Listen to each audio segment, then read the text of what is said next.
On today's Newsmakers, we're joined by Fox News' Dr. Marc Siegel. He's here to talk about his new book, The Miracles Among Us, How God's Grace Plays a Role in Healing. With no further ado, here is Dr. Marc Siegel.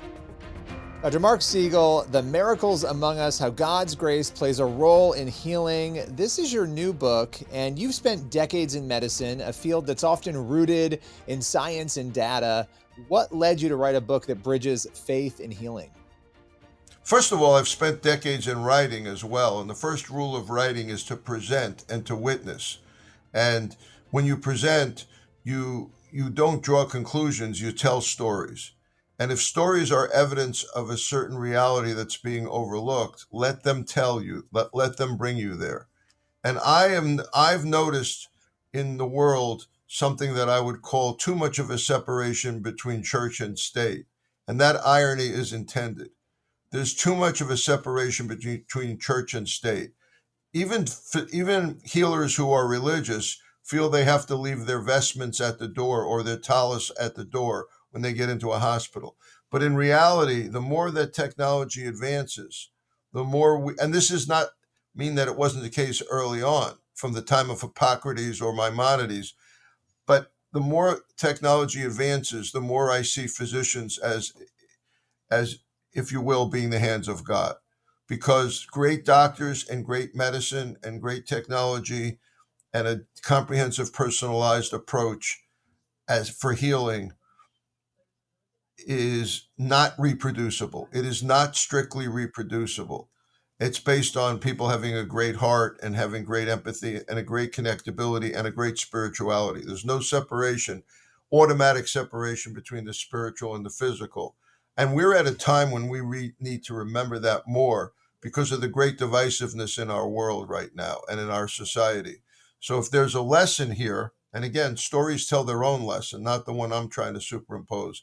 The lesson here would be that miracles are uplifting, and nobody asks when you tell a miracle, hey, is that a Democrat or a Republican? You just witnessed the miracle. Pope Leo just declared a miracle of a baby uh, in Rhode Island, and the baby was hypoxic at birth and wasn't expected to survive, and then fully recovered. And nobody asked, are those parents of that baby Republicans or Democrats? Now, I also in this book don't define miracles the way the Catholic Church does deliberately. I'm not looking for miracles necessarily that completely defy nature. I don't believe there's a division between science and faith, between science and miracles, between science and religion. I got that lead from Cardinal Dolan, who believes in soft miracles. You know, he tells a very funny story about someone that recovered that was close to him. And he says the recovery is due to divine intervention and Dr. Berganelli. So in other words, it's both. You can have great science coexisting with great medicine, with healing, and you know you're in a miracle lane for healing when you see a compilation of coincidences or unexpected outcomes. My publisher in the book, who's terrific, kept saying to me, see if you can identify the miracle of this chapter. And we would always disagree on which the miracle was, but I would always say it's more than one. Yeah. Well, how often would you say that you have in your practice, in your craft, seen a miracle that you would say, okay, this is so strange or so uncommon that I would have to say, I think that the divine was involved in this in some way? All the time. It depends what you define the divine as. I have a lot of humor in the book, and there are plenty of doctors that populate my book that are disbelievers, but then end up participating in miracles. And God's not noticing whether they believe or not. But sometimes the larger story is a miracle that the doctor within the miracle says, "Well, I'm not really a believer," and it creates a great irony. I could tell you a few of those stories. Yeah. Dr. Robert Redfield is a big believer, the former CDC director, and he met with John Paul II, and he was very involved with the religious response to HIV/AIDS, and he became friends with some Franciscan sisters in Poughkeepsie that prayed for him. His son hit his head and went into a coma in Florida and blew a pupil of his eye and was expected to have a zero chance of recovery. But some intern there said, "Why don't we try mannitol, which is a diuretic?" And they tried it, and the pupil came back, so his brain hadn't fully herniated. Then they took his skull off, and they took his skull off so his brain could bleed, and they gave him steroids, and he still didn't really recover. Then they airlifted him to Maryland Shock Trauma, which is number one in the country. And Tom Scalia, who's the head there, says, "I don't believe in medical miracles." I said, "But what about what you do here?" He says, "Well, we're the best in the country. We save a lot of people."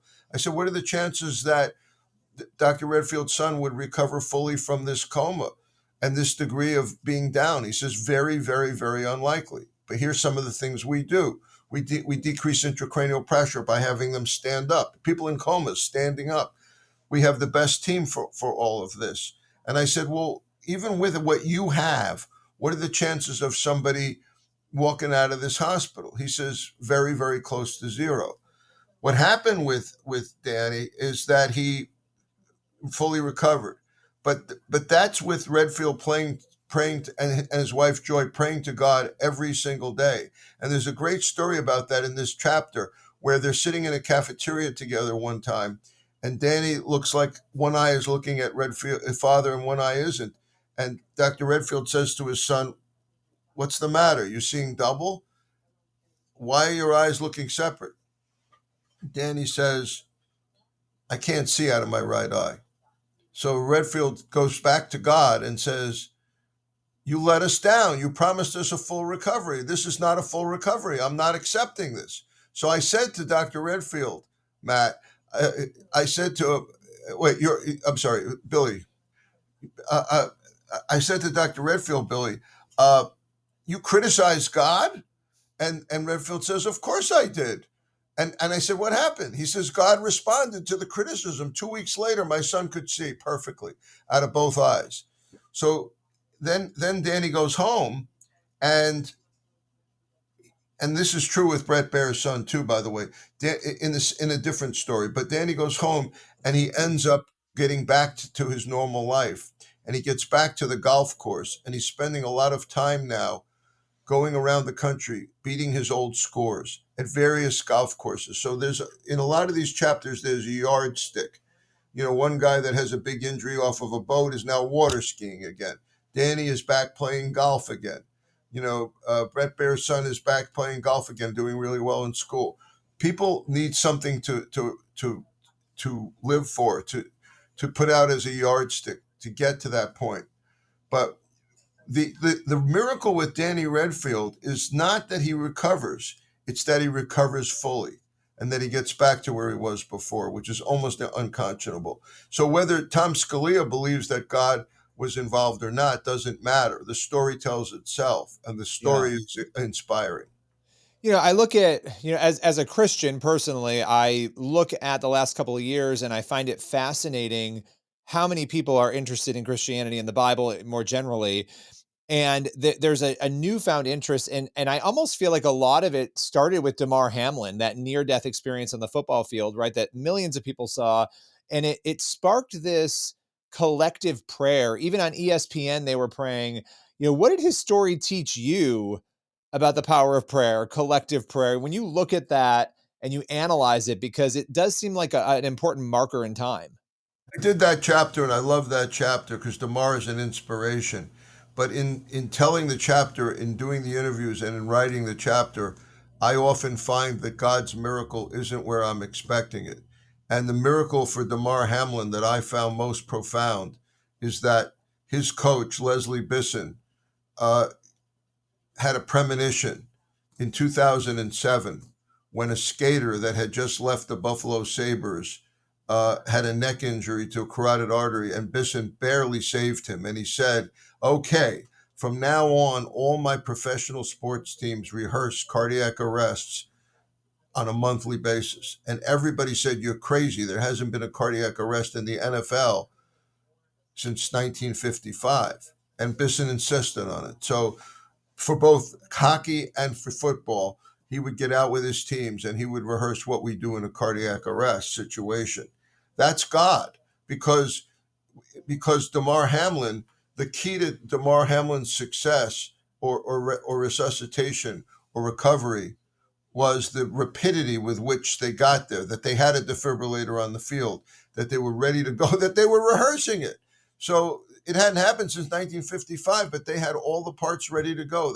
Everybody was trained. They got there within 1 minute. They did CPR instantaneously. Time is brain. We like to say time is brain. If you're not getting enough oxygen to your brain and you're down too long, you're not coming back. So I think the biggest miracle there was that. Then the fact that there was a tremendous amount of faith, outpouring of prayers from around the world, Damar's family himself, the doctors. I believe doctors should pray with their patients. Um, Dr. Bisson is very religious. And then of course he recovered to the point where he was able to play football again. And that is another miracle. So an accumulation of miracles, starting with the one where they were rehearsing the cardiac arrest. That's powerful. I mean, you just said something really interesting as a doctor too, hearing you say that doctors should pray with their patients. Have you seen, as a result of either your own prayer or other doctors' prayers with their patients, a difference in outcomes between patients that doctors have prayed for and those that doctors have not prayed with? There's no question about that. That works both spiritually and physically, because if you have a belief and a courage and you're look in Christianity as in Judaism, it's based on the idea that there's a greater reality, God, that we should be afraid of, not each other. We shouldn't be fighting and recrimination against each other. We should just appeal to the larger being, to the greater being, and our future is in his hands. And that notion is calming and it's centering and it improves healing. Yeah, and for those who are tuning in or they maybe missed it at the top, we're talking about the miracles among us, how God's grace plays a role in healing with Dr. Marc Siegel. That is your new book, a very powerful book that looks at some really important topics. As a doctor, how often do you encounter skepticism? You mentioned it a little bit before, but from other doctors who are looking at what you're saying, maybe they're even looking at this book and they're saying, oh, come on, they don't see anything miraculous. They don't see anything that's God ordained. How have you dealt with that? Have you had to deal with it? I'm just sort of curious your experience. I think more and more, I think the skepticism is receding in medicine because of the technology being so amazing. We're doing things now we never thought were possible before. And so that's liberating people to say, what is this? How did we get here? So the primitive dismissiveness doesn't fit with the personalized medicine and the great techniques we're learning.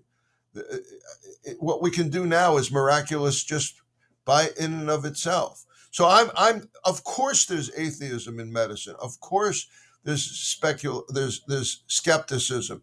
Of course there's people that say there's science and then there's religion and we're not believers. But I think that's a huge mistake, and I think more and more doctors are agreeing with me.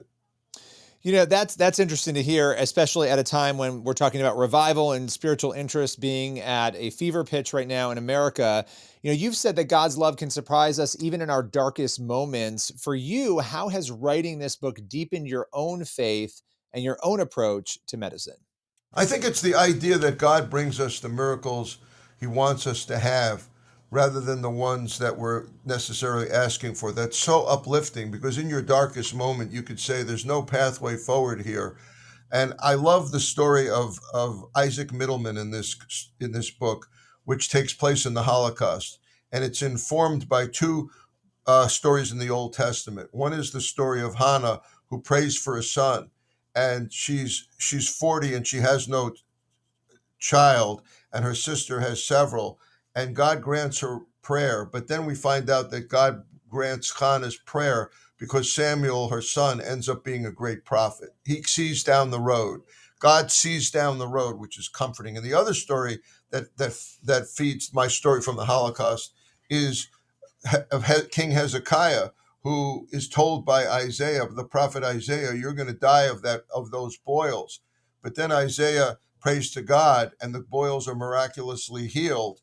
And the irony of the two different beliefs is that Hezekiah was afraid to pray directly to God because he knew that if he was healed and he had a son, it would be a bad king like his father. And ultimately, he marries Isaiah's daughter and has a bad king as a child. So he's one good king in between two bad kings, but that was his destiny. And God knew that, and God wanted him to fulfill his destiny.